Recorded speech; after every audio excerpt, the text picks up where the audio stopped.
जन्माष्टमी का पर्व भाद्रपद मास की कृष्ण पक्ष की अष्टमी तिथि के दिन मनाई जाती है। जन्माष्टमी पर भगवान विष्णु के 8वें अवतार भगवान कृष्ण का जन्म हुआ था। हर साल पूरे देश में जन्माष्टमी का पर्व बहुत ही धूमधाम से मनाया जाता है।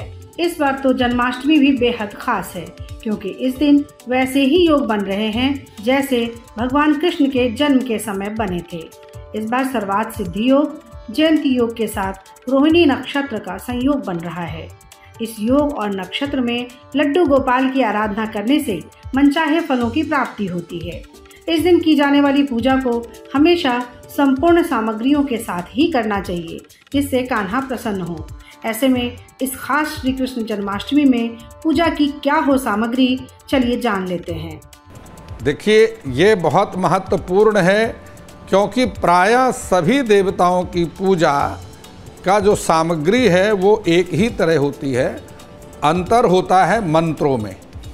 लेकिन भगवान श्री कृष्ण कृष्णस्तु भगवान स्वयं, और भगवान 16 कलाओं से संपूर्ण भगवान श्री कृष्ण का इस प्रकार से प्राकट हुआ, जिन्होंने अपने जीवन में मन की गति से भी अलग हट करके कार्य किया।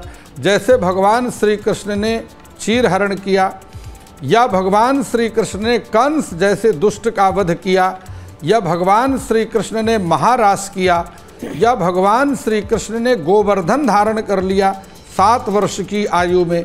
इस प्रकार से भगवान श्री कृष्ण के जितने भी कर्म हैं वह अनुकरणीय नहीं हैं, अपितु भगवान श्री कृष्ण ने जिन बातों को कहा है वह अनुकरणीय है। जो उन्होंने बतलाया है उस मार्ग का अनुसरण करना है। भगवान श्री कृष्ण ने जो किया है वह अनुकरण नहीं करना है। इस बात को ध्यान रखें।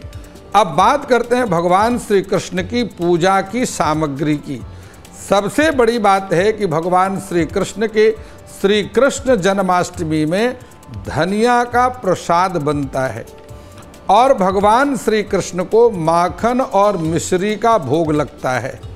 तो भगवान श्री कृष्ण की पूजा के लिए धनिया का प्रसाद आपने तैयार करना है, जो शुद्ध घी से तैयार किया जाएगा, और पंचामृत तैयार करना है, जो भगवान श्री कृष्ण का महाअभिषेक किया जाएगा, और उसके लिए साथ ही एक खीरा जरूर आपने रखना है, क्योंकि भगवान श्री कृष्ण का काल्पनिक गर्भवास किया जाता है, तो उस खीरा के अंदर किया जाता है। तो खीरा आपने कृष्ण जन्मोत्सव के लिए अवश्य रखना है। और इसके साथ आपने पुष्प की व्यवस्था करनी है। सुगंधित इत्र और केसर मिश्रित इत्र और केसर मिश्रित सुगंधित चंदन की व्यवस्था भी आपको करना है। ऋतु फल की व्यवस्था करनी है, और अभिषेक के लिए श्री यमुना जी का जल एकत्रित करना है। देखिए, याद रखना है, भगवान श्री शालिग्राम जो कृष्ण के रूप में हैं, उनका अभिषेक गंगा जल से नहीं होता, यमुना जल से करना है। भगवान शिव का अभिषेक गंगा जल से होता है, और भगवान श्री कृष्ण का अभिषेक यमुना जी के कालिंदी के जल से किया जाएगा। इसलिए यमुना जल की व्यवस्था भी आपने करनी है। इसके उपरांत धूप और दीपक की व्यवस्था भी करना है। आरती के लिए दीपक, पंच आरती, 9 आरती, सप्त आरती, एकादश आरती, 11 बत्तियों से भी आप कृष्ण की आरती कर सकते हैं। मुख्य रूप से पंच आरती का विधान किया गया है, लेकिन भगवान श्री कृष्ण की आरती के लिए शुद्ध घी की दीपक चाहिए, और तेल से या तिल के तेल से कृष्ण की आरती नहीं की जाती। ना भगवान श्री राम की, ना विष्णु की, ना ही कृष्ण की आरती तेल से नहीं की जाती। इसके अतिरिक्त तुलसी अर्चना के तुलसी दल और तुलसी, चाहे आप श्यामा तुलसी हो या रामा तुलसी हो, श्यामा अथवा रामा तुलसी की व्यवस्था आपने करनी है।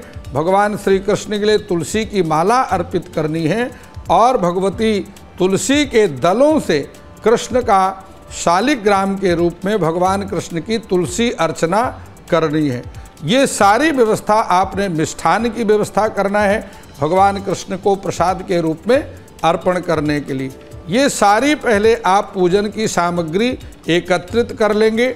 एक लकड़ी की चौकी चाहिए और उसके ऊपर बिछाने के लिए सफ़ेद, पीला अथवा लाल रंग का वस्त्र भी चाहिए। सामग्री की लिस्ट जानने के बाद अब पूजा के विधान की बारी है, तो इस बारे में भी विस्तार से जान लेते हैं। सर्वप्रथम प्रातःकाल उठ करके आप स्नान करेंगे।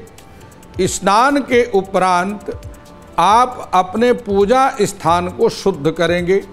वहाँ पर आप गंगा जल इत्यादि का छिड़काव करके उसको स्वच्छ और पवित्र करेंगे। इसके उपरांत एक लकड़ी की चौकी पर सर्वप्रथम लाल, पीला अथवा सफ़ेद रंग का वस्त्र बिछाकर और उसके ऊपर एक शुद्ध साफ परात या थाली रखेंगे। उसके ऊपर भगवान श्री कृष्ण की स्थापना, बाल गोपाल भगवान की स्थापना करेंगे। उसके उपरांत भगवान श्री कृष्ण का शुद्ध जल से, उसके पश्चात पंचामृत से, फिर यमुना जल से महाअभिषेक करेंगे और शुद्ध सिले हुए भगवान के नई पोशाक के माध्यम से भगवान का श्रृंगार करेंगे। नई पोशाक धारण कराएंगे। मोर मुकुट का, मोर युक्त जो मोर पंख युक्त मुकुट है भगवान कृष्ण को धारण कराएंगे और वंशी के दे करके भगवान श्री कृष्ण को प्रसन्न करने का प्रयत्न करेंगे। इस प्रकार संपूर्ण दिन आपने भगवान के चरणों में अपने मन को लगा करके महामंत्र का जप करते रहेंगे। महाप्रभु के द्वारा दिया गया जो महामंत्र है, हरे कृष्ण कृष्ण कृष्ण हरे हरे, हरे राम राम राम हरे हरे, इस महामंत्र का जप करते रहेंगे। अथवा ओम नमो भगवते वासुदेवाय, द्वादशाक्षर मंत्र का जप करेंगे। इस मंत्र का जप करते हुए रात्रि के समय 12 बजे भगवान श्री कृष्ण का पुनः अभिषेक करेंगे और खीरा के अंदर जो आपने शालिग्राम या बाल गोपाल की स्थापना की है उनको निकाल करके भगवान श्री कृष्ण और अथवा शालिग्राम जी का महाअभिषेक करेंगे और भगवान श्री कृष्ण को तुलसी मंजरी अर्पण करेंगे अथवा तुलसी की माला भी भगवान को अर्पण कर सकते हैं। प्रसाद के रूप में धनिया, मिष्ठान और ऋतु फल अर्पण करके भगवान को भोग लगाएंगे। अंत में भगवान की आरती करेंगे और भगवान की परिक्रमा करेंगे। इतना सब कुछ करने के बाद आपका व्रत यहीं समाप्त नहीं होता है। व्रत समाप्त होगा सूर्योदय के उपरांत, क्योंकि व्रत हमेशा 24 घंटे किया जाता है। अर्धरात्रि में व्रत की समाप्ति नहीं होती। तिथि की समाप्ति अर्धरात्रि में हो जाए जरूरी नहीं है। प्रातःकाल स्नान आदि से शुद्ध होकर के भगवान की पुनः पूजन करने के उपरांत व्रत पारण करने का संकल्प करेंगे।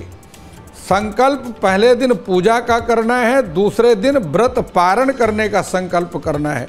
संकल्प करके सर्वप्रथम प्रसाद मुंह में डाल करके मुख और उस प्रसाद के द्वारा ही अपने व्रत का पारण करेंगे और इस प्रकार से आपके श्री कृष्ण जन्माष्टमी का व्रत समाप्त होगा। ज्योतिष की माने तो इस बार के बने शुभ योग में व्रत रखने और पूजा पाठ करने से भक्तों को व्रत का 4 गुना अधिक फल मिलने वाला है। तो कैसी लगी आपको हमारी ये जानकारी, हमें कमेंट बॉक्स में ज़रूर बताएं। बाकी धर्म कर्म से जुड़ी तमाम जानकारियों के लिए सब्सक्राइब कीजिए हमारा डिजिटल चैनल और देखते रहिए न्यूज़ नेशन स्तुति।